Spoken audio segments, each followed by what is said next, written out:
Hello बच्चों, कैसे हो और कैसी चल रही है आपकी तैयारी। बेटा, आज हम टेंथ का एक बहुत अच्छा इम्पोर्टेंट टॉपिक डिस्कस करने वाले हैं। आज हम देखने वाले हैं वर्किंग ऑफ हार्ट। तो इसके अंदर डबल सर्कुलेशन सिस्टम किस प्रकार है, आज हम ये पूरा टॉपिक देखेंगे। बट आपको बस क्या करना है, मैं कुछ टर्म्स बताऊंगा, उन टर्म्स के बिहाफ पर ही आगे हम पूरा इस हर्ट के अंदर नॉमेनक्लेचर करेंगे। बहुत आसान है, टफ टॉपिक नहीं है। डबल सर्कुलेशन से हर बार क्वेश्चन आता है, आपको प्रॉपरली ये विजिट करना है। अब हमें करना क्या है, सबसे पहले स्टार्टिंग करें, बस कुछ पर्टिकुलर ही टर्म्स हैं जिनके बारे में आपको डिस्क्राइब करूँगा। अब सबसे पहले तो हम यहाँ देखना स्टार्ट करते हैं। जैसे अगर आपसे पूछा जाए कि हमारे पास total type of blood vessels कितने होते हैं, हमारे पास total type of blood vessels कितने होते हैं, तो अगर देखा जाए तो हमारे पास 3 तरीके के ब्लड वेसल्स हैं। 3 टाइप्स के ब्लड वेसल्स प्रेजेंट हैं। पहला हमारे पास आर्टरी होती है। पहला हमारे पास आर्टरी होती है। जो मेन काम क्या है इसका, ये क्या करती है, आपके ब्लड को हार्ट से दूर ले जाने का काम करती है और हार्ट से दूर बॉडी सेल्स के पास ले जाने का काम करती है। हार्ट से दूर बॉडी सेल्स के पास ले जाने का काम करती है आर्टरी। सेकंड अगर बात करूँ बेटा, तो वो है वेन। अगर वेन्स की बात करते हैं तो वेन्स का मेन काम क्या है, हार्ट के पास लेके आना, हार्ट के पास लेकर आना, ये मेन काम वेन का है। हार्ट के पास लेकर आने वाली कौन होती है, वेन। और हार्ट से दूर ले जाने वाली कौन होती है, आर्टरी। हार्ट के पास लेकर आने वाली कौन होती है, वेन। और हार्ट से दूर ले जाने वाली कौन होती है, आर्टरी। तो बच्चों, वेन मेन अगर बताया जाए तो सिंपल हम बोल सकते हैं कि बॉडी सेल से हार्ट के पास ले जाएगी। इतना क्लियर हुआ। अब मैं यहाँ पर मेन मेरा कोई मोटिव डिफरेंस क्रिएट करना नहीं है, बट हालांकि बेसिक कुछ बातें हैं जो मैं आपको बताऊँगा। अगर आपसे पूछा जाए आगे जाकर कि आप आर्टरी और वेन के अंदर डिफ्रेंशिएट करो तो आप कैसे करोगे, तो अगर देखा जाए आर्टरीज़ की बात करते हैं, आर्टरीज़ की बात करते हैं और वेन्स की बात करते हैं। सबसे पहले vein, B for vein, B for valve. Vein के अंदर बॉल्व प्रेजेंट होते हैं जो बैक फ्लो ऑफ ब्लड को प्रिवेंट करते हैं। आर्टरीज़ की बात करिए तो बॉल्व एब्सेंट होते हैं। आर्टरीज़ के अंदर बॉल्व एब्सेंट होते हैं, वेन के अंदर बॉल्व प्रेजेंट होते हैं और बैक फ्लो ऑफ ब्लड को रोकने का काम करते हैं। सेकंड अगर बात करी जाए तो सेकंड यहाँ पर क्या है, मेरे पास जो आर्टरी है उसके अंदर ब्लड प्रेशर ज़्यादा होता है और वेन के अंदर ब्लड प्रेशर कम होता है।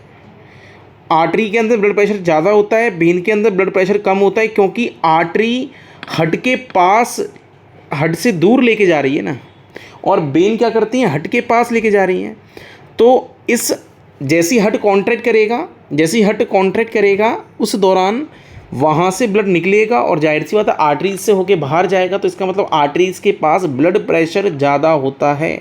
तो आर्टरीज के पास ब्लड प्रेशर ज़्यादा होता है, वेन के पास ब्लड प्रेशर कम होता है।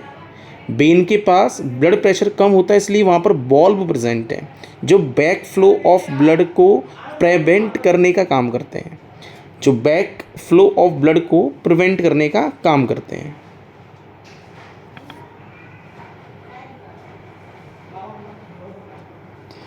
अगर हम वेन्स की एक और बात देखें तो वेन्स की जो बॉल होती है, दीवार जो होती है वेन्स की, वो जनरली थिन होती है, क्योंकि वहाँ प्रेशर ज़्यादा नहीं है तो लीकेज होने के चांसेस भी कम हैं। तो वहाँ की बॉल आपको पतली मिलेगी। जबकि अगर आर्टरीज़ की बात करी जाए, आर्टरीज़ का इनसाइड वाला ल्यूमिन पतला होगा, बट बॉल्स जो होगी आर्टरीज़ की वो कैसी होगी, काफ़ी थिक देखने के लिए मिलेगी, क्योंकि अंदर inside the arteries blood pressure maximum है, ब्लड प्रेशर मैक्सिमम है।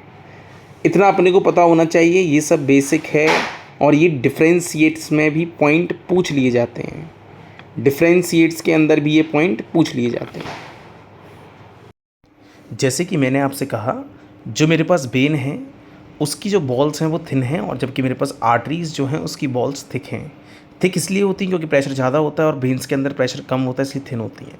आर्टरी का बीपी बहुत ज़्यादा होता है और जबकि वेन्स के अंदर बीपी कम होता है। आर्टरीज़ के अंदर बॉल्ब एब्सेंट होती हैं और वेन के अंदर बॉल्ब देखने के लिए मिल जाती हैं।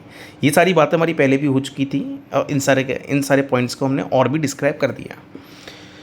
अब उसके बाद हम सीधे आते हैं बच्चों हार्ट पर, और हमें पता है कि हमारा जो ह्यूमन हार्ट होता है वो 4 चैम्बर हार्ट है, 4 चैम्बर हार्ट है। अब सबसे पहले मैं एक हार्ट की कनेक्टिविटी लंग्स से बिठाना हूँ, और दूसरा हार्ट की कनेक्टिविटी एक बॉडी सेल से देख रहे हैं। प्रोसेस वही इस्तेमाल करेंगे। हार्ट से दूर जा रहा होगा तो आप क्या बोलोगे, आर्टरीज, और हार्ट के पास लेके आ रहा होगा तो आप उस ब्लड वेसल का नाम क्या रखोगे, वेन। अगर मैंने कहा था 4 चैम्बर हैं, तो पहला वाला जो चैम्बर होगा उसको हम क्या बोलेंगे, राइट आर्ट्रियम। क्या बोलेंगे, राइट आर्ट्रियम। पहला राइट आर्ट्रियम, इसके जस्ट नीचे राइट वेंट्रिकल साइज बड़ा है। उसके लेफ्ट में अगर देखें तो लेफ्ट आर्ट्रियम, और उसके जस्ट नीचे लेफ्ट वेंट्रिकल साइज सबसे बड़ा है। समझ में आ गया। अब ऊपर हम लिखते हैं लंग्स के बारे में। ये मेरे पास लंग्स है। लंग्स के पास, दोनों लंग्स के अंदर अगर देखा जाए अप्रॉक्सीमेटली 300 मिलियंस एल्वोलाई देखने के लिए मिल जाती हैं। उसके बाद नीचे हमारे पास बॉडी सेल्स हैं जहाँ पर लगातार ऑक्सीजन और CO2 का एक्सचेंज चलता रहेगा, सेम एल्वोलाइज के अंदर भी चलता है। तो हम पूरा एक कॉम्बिनेशन सेट करते हैं, लंग्स हार्ट बॉडी सेल्स के बीच में, लंग्स हार्ट बॉडी सेल्स के बीच में। तो सबसे पहले हमारा जितना भी ब्लड होगा वो जिस हार्ट के सेप्टम, या बोल सकता हूँ जिस लोब में आके ओपन होगा, which is a right atrium में आके एंटर करेगा। और जितना भी ब्लड होगा वो सारा कहाँ जाए खुलेगा, इस राइट आर्ट्रियम में जाए खुलेगा। राइट आर्ट्रियम पंप करेगा और ये ब्लड नीचे की तरफ आएगा। बट उससे पहले जो बॉडी सेल से जो ब्लड होते हुए जा रहा है, उस ब्लड के अंदर CO2 की मात्रा अच्छी खासी होगी, ज़्यादा होगी। ऐसे ब्लड जिसमें CO2 की मात्रा ज़्यादा होती है, इस ब्लड को हम क्या बोलते हैं, डीऑक्सीजेनेटेड ब्लड। क्या बोलते हैं, डीऑक्सीजेनेटेड ब्लड। तो ये हमारे पास डीऑक्सीजेनेटेड ब्लड देखने के लिए मिलेगा। डीऑक्सीजेनेटेड ब्लड के अंदर CO2 की मात्रा ज़्यादा होती है, कंसंट्रेशन ऑफ CO2 मोर होता है। अब ये जितना भी ब्लड है वो सारा ब्लड इस राइट आर्ट्रियम में गया। अब राइट आर्ट्रियम में गया और उसके बाद राइट आर्ट्रियम में जिस जगह से आएगा वो 2 चीज़ हैं, 2 वेन्स हैं। और जाहिर सी बात है, हार्ट के पास आ रहा है तो मैं इसे वेन कहूँगा। और यहाँ पर बॉडी की सबसे लार्जेस्ट वेन प्रेजेंट होती हैं, जिसको हम बोलते हैं सुपीरियर वेना कावा और इन्फीरियर वेना कावा। सुपीरियर वेना कावा जो ऊपर से आ रही है, और इन्फीरियर वेना कावा जो नीचे से आ रही है। सुपीरियर वेना कावा जो ऊपर से आ रही है और इन्फीरियर वेना कावा जो नीचे से आ रही है। तो सुपीरियर वेना कावा हो गया और इन्फीरियर वेना कावा हो गया, दोनों की ओपनिंग राइट आर्ट्रियम में है। दोनों की ओपनिंग राइट आर्ट्रियम में देखने के लिए मिलेगी। उसके बाद सीधे ही ब्लड जैसे ही राइट आर्ट्रियम पंप करेगा तो पूरा ब्लड राइट आर्ट्रियम से होते हुए राइट वेंट्रिकल के अंदर आएगा। पूरा ब्लड राइट आर्ट्रियम से होते हुए राइट वेंट्रिकल में आएगा। इसके बीच में एक बॉल्व है, ट्राइकस्पिड बॉल्व है, उन्हें हम बॉल्स के बारे में हम बाद में पढ़ेंगे। तो राइट आर्ट्रियम से होते हुए कहाँ आ रहा है, राइट वेंट्रिकल में आया, और राइट वेंट्रिकल जैसे ही पंप किया ये ब्लड निकलते हुए लंग्स के पास जाके चला गया। मैंने कहा था आपको कि कहीं ना कहीं इस ब्लड के अंदर CO2 का लेवल ज़्यादा है, और ऐसे ब्लड को मैंने क्या बोला था, डीऑक्सीजनेटेड ब्लड। इसका मतलब अब ये ब्लड हमारे पास कहाँ गया, लंग्स के पास गया, और लंग्स के पास अप्रॉक्सीमेटली 300 मिलियंस एल्वोलाई प्रेजेंट है। तो कहीं ना कहीं वहाँ पर एक्सचेंज होगा। अभी लंग्स के अंदर ऑक्सीजन भरा हुआ होगा, मतलब लंग्स के अंदर ऑक्सीजन की मात्रा या लंग्स के अंदर ऑक्सीजन की कंसंट्रेशन अच्छी खासी होगी, और ब्लड वेसल के अंदर नीचे की तरफ CO2 की कंसंट्रेशन अच्छी खासी होगी। लंग्स में ऑक्सीजन का कंसंट्रेशन मैक्सिमम है और नीचे की तरफ ब्लड वेसल में CO2 का कंसंट्रेशन मैक्सिमम है। तो CO2 क्या करेगी, हाई कंसंट्रेशन से लो कंसंट्रेशन की तरफ फ्लो करेगी, और ऑक्सीजन क्या करेगी, हाई कंसंट्रेशन से लो कंसंट्रेशन फ्लो करेगी। मतलब डिफ्यूज़न क्या होगा, गैसेस का डिफ्यूज़न होते हुए दिखाई देगा। तो CO2 तो लंग्स के अंदर चली जाएगी और ऑक्सीजन लंग्स से ब्लड वेसल के अंदर एंट्री कर लेगी। ऑक्सीजन लंग्स से ब्लड वेसल के अंदर एंट्री कर लेगी। अब जितना भी डीऑक्सीजनेटेड ब्लड था, अब जितना भी डीऑक्सीजनेटेड ब्लड था वो टोटली कन्वर्ट हो जाएगा ऑक्सीजनेटेड के अंदर, क्योंकि अब उस ब्लड के अंदर ऑक्सीजन की मात्रा ज़्यादा है और उस ब्लड को अब मैं क्या बोलूँगा, ऑक्सीजनेटेड ब्लड। और इसकी डायरेक्टली ओपनिंग कहाँ पर होगी, लेफ्ट आर्टरिया के अंदर। अब मुझे ये बताओ, जो राइट वेंट्रिकल से ब्लड लंग्स के पास जा रहा है, याद करो मैंने लंग्स के लिए एक स्पेशल नाम बोला था जिसको मैंने कहा था पल्मो, लंग्स को हमेशा पल्मो से रिप्रेजेंट करते हैं। तो जाहिर सी बात है, लेके जाने, हट से दूर लेके जाने वाली कौन होंगी, बेन या आर्टरी, उसको हम बोलेंगे बेन। सॉरी, हट के दूर ले जाने वाली कौन होंगी, आर्टरीज। तो आर्टरीज कहाँ से निकली, राइट वेंट्रिकल से। राइट वेंट्रिकल से कहाँ पर जा रही हैं, लंग्स के पास जा रही। इसका मतलब उनको हम क्या बोलेंगे, पल्मोनरी आर्टरीज। क्या बोलेंगे, पल्मोनरी आर्टरी। तो पल्मोनरी आर्टरी क्या कैरी करती है, it carry a deoxygenated blood. क्या कैरी करती है, it carry a deoxygenated blood in which concentration of CO2 is more, in which concentration of CO2 is more. इतना अपने को भी याद रखना है। अब जितना भी ब्लड है वो सारा मेरे पास कहाँ पर आ गया, इस लेफ्ट आर्टरियम के अंदर आ गया। तो जाहिर से आप देखिए, लंग्स से कहाँ पर आ रहा है, लेफ्ट हट के पास आ रहा है ना। और लंग्स से अगर हट के पास आ रहा है तो कहीं ना कहीं इसके अंदर आर्टरी रोल प्ले कर रही होगी। अच्छा, इससे पहले हम एक बात करते हैं, लंग्स और ब्लड वेसल के बीच में कहीं ना कहीं डिफ्यूज़न चल रहा है। कौन सा डिफ्यूज़न मिलता है, सिंपल डिफ्यूज़न। और अब सिंपल डिफ्यूज़न है तो जाहिर सी बात है, अब पूरा डिफ्यूज़न होने के बाद उस ब्लड के अंदर अब ऑक्सीजन की मात्रा बढ़ चुकी है। तो ऐसे ब्लड को हम क्या बोलेंगे, ऑक्सीजनेटेड ब्लड। कैसे ब्लड को हम क्या बोलेंगे, ऑक्सीजनेटेड ब्लड। इस ब्लड को क्या बोला, ऑक्सीजनेटेड ब्लड। इस ऑक्सीजनेटेड ब्लड के अंदर ऑक्सीजन की मात्रा ज़्यादा है और इसके अंदर जो ऑक्सीजन की मात्रा है वो जाहिर सी बात है इस बार सिंपल डिफ्यूज़न होकर इसके अंदर ऑक्सीजन की मात्रा बढ़ा दी गई है। तो जो इस बार जो ब्लड एंटर कर रहा है वो इस लंग्स से हट के अंदर आ रहा है। लंग्स से हट के अंदर लेके आने वाली काम कौन करती है, बेन। हट के पास लाने के लिए काम कौन करती है, बेन। तो जाहिर सी बात है, लंग्स से आ रहा है, इसका मतलब क्या बोलूँगा, पल्मोनरी बेन। तो पल्मोनरी बेन यहाँ पर दो होती है, राइट और लेफ्ट। पल्मोनरी बेन कैरी कौन सा ब्लड करती है, ऑक्सीजनेटेड ब्लड। कैसी कैरी करती है, ऑक्सीजनेटेड ब्लड। इस ब्लड के अंदर ऑक्सीजन की मात्रा ज़्यादा है तो लिख सकते हैं कि इट कैरी ऑक्सीजनेटेड ब्लड। उसके बाद लेफ्ट आर्टरियम से सारा ब्लड आफ्टर द कॉन्ट्रैक्शन के बाद कहाँ जाएगा, लेफ्ट वेंट्रिकल के अंदर।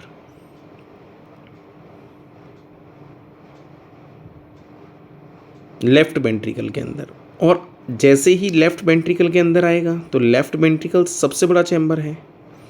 जैसे ही लेफ्ट वेंट्रिकल के अंदर आएगा और लेफ्ट वेंट्रिकल सबसे बड़ा चैम्बर है तो वहाँ पर फाइनल कॉन्ट्रैक्शंस होगा और फाइनल कॉन्ट्रैक्शन होके बहुत बिगरस हैविली कॉन्ट्रैक्शंस होंगे और हैविली कॉन्ट्रैक्शन होके ब्लड को वहाँ से बाहर निकाल दिया जाएगा और अल्टीमेटली ब्लड कहाँ चला जाएगा, बॉडी सेल्स के पास।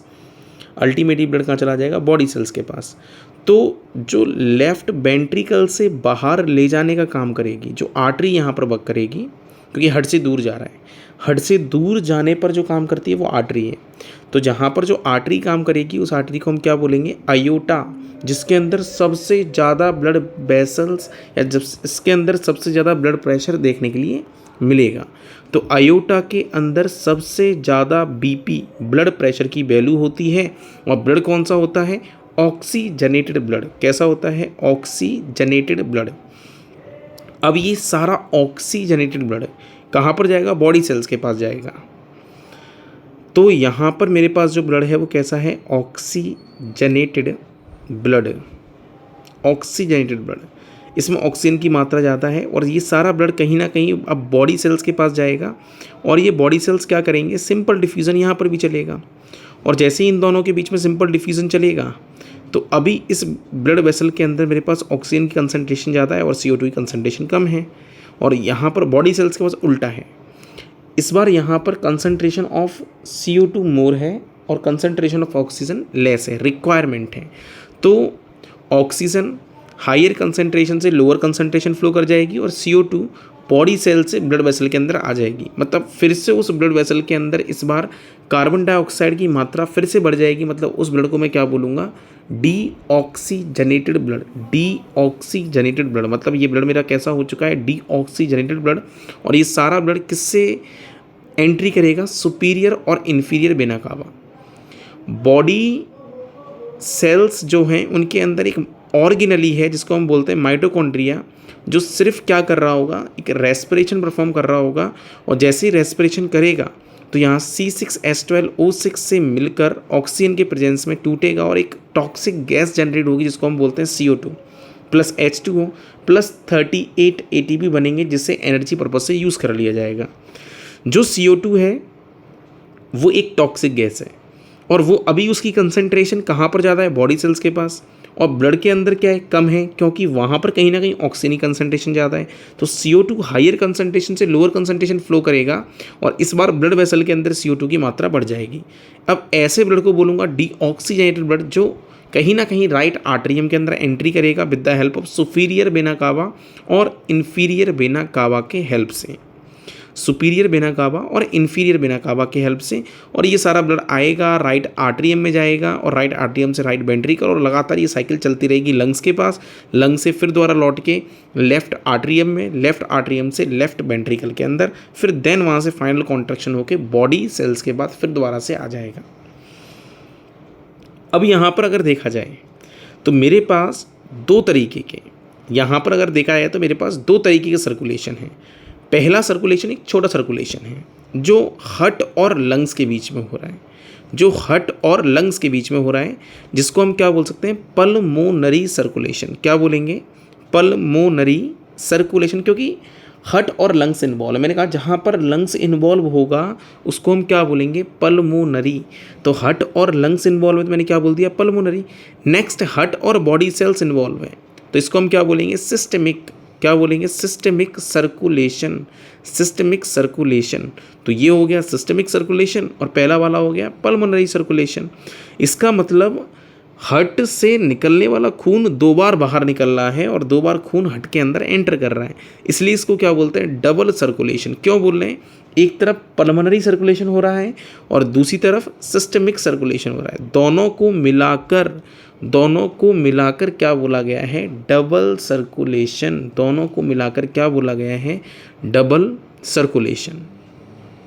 दोनों को मिलाकर हमने क्या बोला, डबल सर्कुलेशन बोला। अब अगर देखा जाए तो हमारी बॉडी में कहीं ना कहीं जो हार्ट है वो 4 चैम्बर है और 2 हिस्सों के अंदर बांटा गया है, लेफ्ट और राइट के अंदर, जिसके अंदर राइट वाला चैम्बर मेजरली डीऑक्सीजनेटेड ब्लड के लिए होता है और लेफ्ट वाला चैम्बर मेजरली ऑक्सीजनेटेड ब्लड के लिए होता है।